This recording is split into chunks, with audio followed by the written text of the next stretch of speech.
Hello সবাইকে।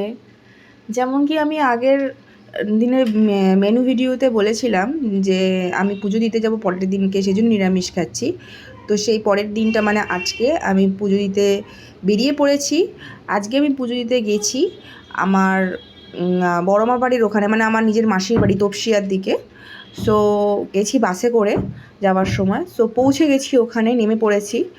নেমে পড়ার পরে আমি ভিডিওটা দেখো তোমরা সবাই, যে আমরা মা উড়ালপুল যেখানে আছে ওইখানেই আমার বড়মা বাড়ি তপসিয়াতে। আর যে এখন যে এই জায়গাটা দেখাচ্ছি সেই জায়গাটা হচ্ছে 4 পয়েন্ট, মানে একদম চার মাথার মোড়, যেটা একটা চলে গেছে শিয়ালদার দিকে, একটা চলে গেছে গড়িয়ার দিকে, একটা চলে গেছে বানতলার দিকে, একটা না সায়েন্স সিটির দিকে। এই জায়গাটা পুরো একদম যখন মানে দলটা বেরোয় ওই ঠিক 1-1:30টার সময়, পুরো চারদিকে মানে জাল যানবাহন পুরো বন্ধ করে দেয়।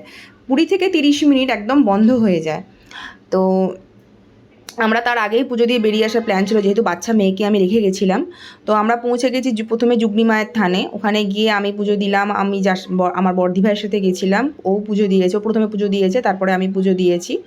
খুব সুন্দর একটা পরিবেশ ছিল, আমার খুবই ভালো লাগছিল। আর আমি এই জীবনে প্রথমবার আমি ওখানে পুজো দিতে গেছি।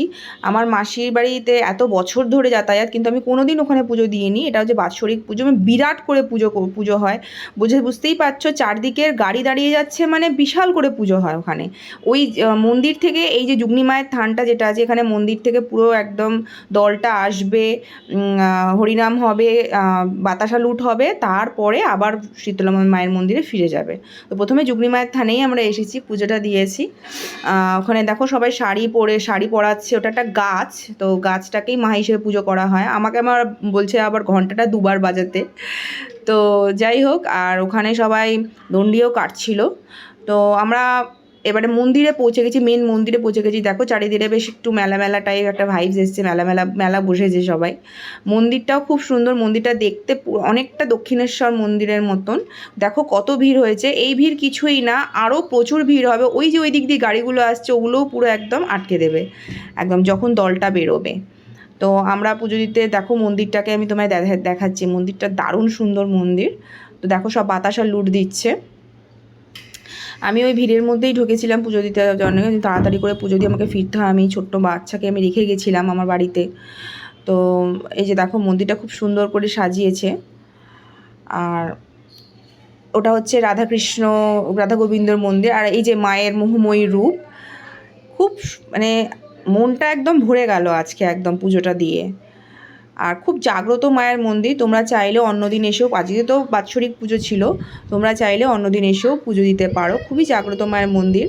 মানে পুজো দিলে বা কোনো রকম মানত করলে যে সেটা পূরণ হয়নি আজ অবধি, এটা কোনো দিন শোনা যায় না। এই যে মায়ের মোহময়ী রূপ দেখো, খুবই সুন্দর। মানে আমি দেখে আজকে আমি পুরো একদম অভিভূত হয়ে গেছি।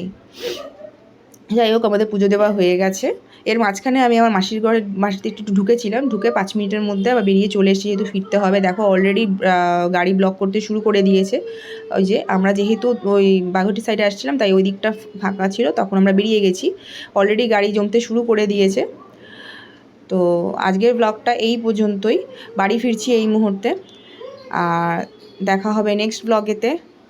আপাতত ভীষণ টায়ার্ড লাগছে আমাদেরকে। সো টাটা সবাইকে।